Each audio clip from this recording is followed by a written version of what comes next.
So ngayon, ako po ay magpapalit ng gear oil ang aking Rusi Pulse 150 Fi. So meron akong gear oil na irerekomenda at susubukan. Nagaling po kay Doc Moto. Shout out to Doc Moto. Tatry ko po yung sinasabi yung gear oil na OMRS gear oil. So ito po yun. OMRS gear oil. Say 85. So ito po ay hindi siya ordinary gear oil compare na natin sa mga nagagamit natin noong una. Ang gear oil na po ito ay medyo may pagkalapot ng konti. So ibig sabihin, viscosity niya mas malapot. As a gear rotation, mas maganda po siya dahil hindi po nawawala yung langis niya sa bawat gear. Pero hindi naman po kailangan ng sobrang lapot dahil meron din po tayong pinaproteksyonan ng mga ball bearing, hindi lang ho gear.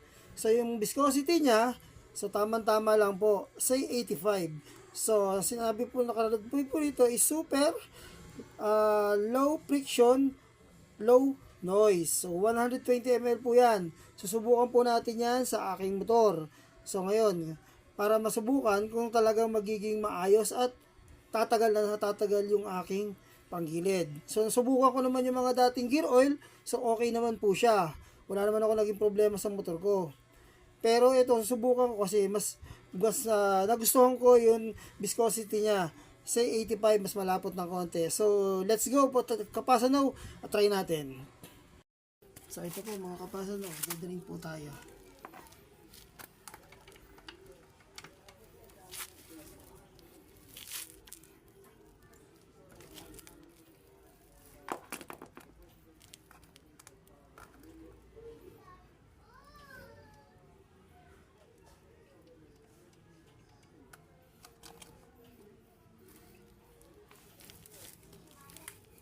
Yan po. So grabe ang itim ng aking gear oil. Makikita nyo po ang takuhan yan. Halos gamit na gamit po sa biyahe motor ko. Makikita nyo yung gear oil, napakaitim.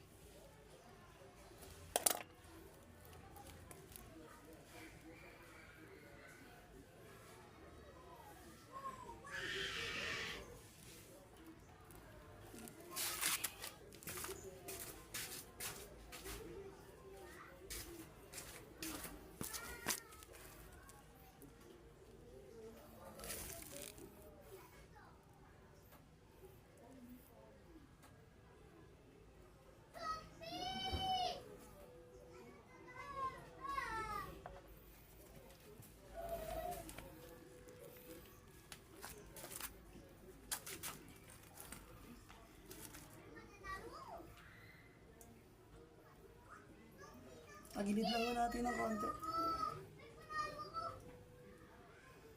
para ma-drain ho yung mga ibang nasa low level.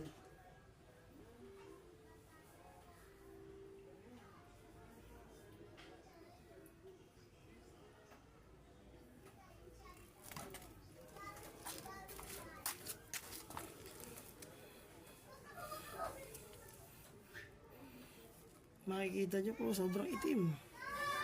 Ayan, napakaitim ng gear oil ko.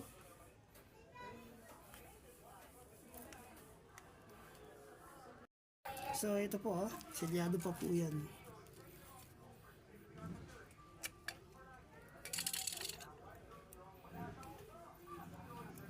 So ayan.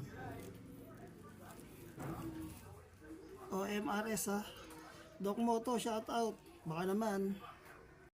Yan, nilakihan ko lang siya ng konti yung butas kasi masyado maliit. Gagamitan nyo lang po ng slicer yan.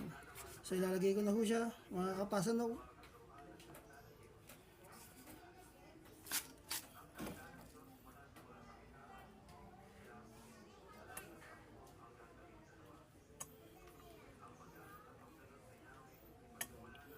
$120 ml yan mga Kapasanaw .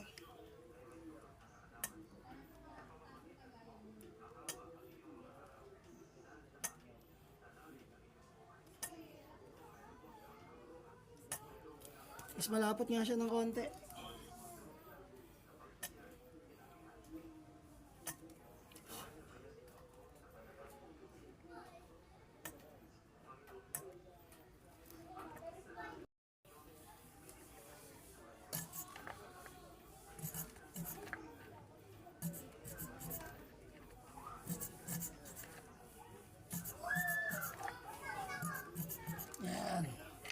So, okay na. Ubus na. Mga kapasan, o. Tingnan natin yung thickness niya.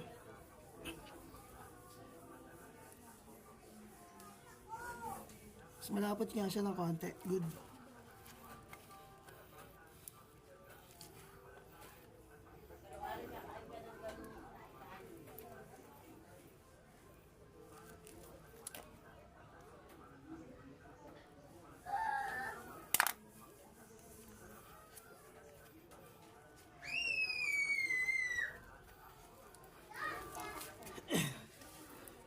So, OMRS Gear Oil. Sponsored by Doc Moto. Shout out. So, use ko na ngayon. Makikilalaman ko na lang performance niya. After use, bakbakero ko kaya malalaman ko yan. Maraming salamat po mga kapasan. Hanggang dito lang na tayo.